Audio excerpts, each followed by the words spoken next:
how did you create or cultivate that signature Ernie Isley sound with that, distortion and that sustain?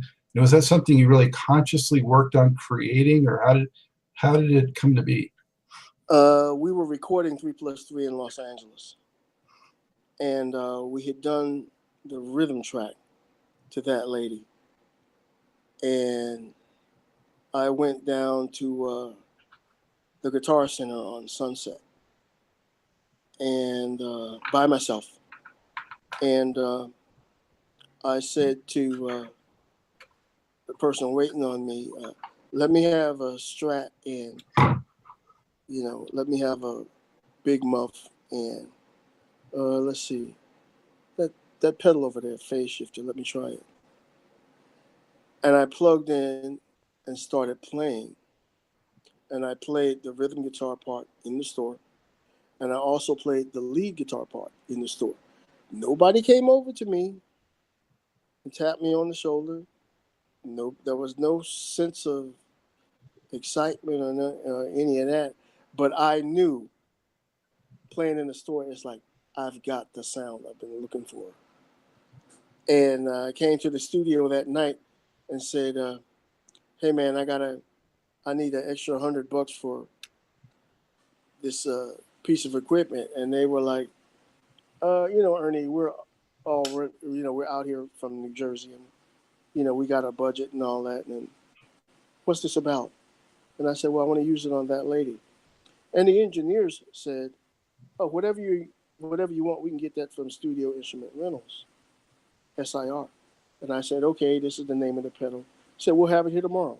And sure enough, they did. And I hooked up the pedals and had my guitar, put the headphones on. And that lady as a track was quite rhythmic, quite funky, quite danceable without a lead guitar. But when the lead guitar went on the track, it went from like black and white to 3D, high definition. It just changed into something that none of us, including me, had ever heard.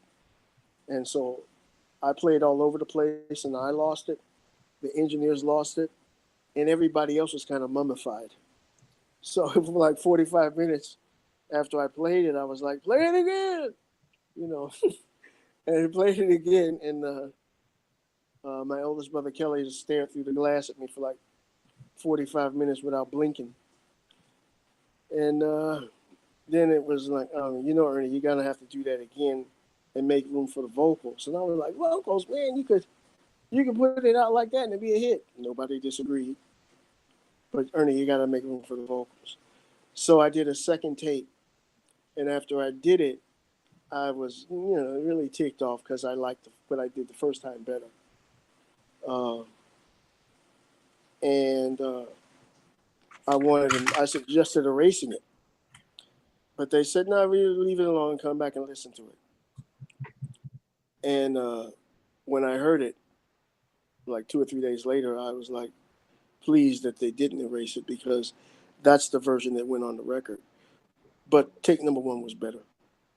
So, but that's somewhere in the cosmos. But it was take number one was like, wow, that's not Carlos Santana, and that's not Jeff Beck, and that's not Eric Clapton, and that's not Jimi Hendrix. That's Ernie.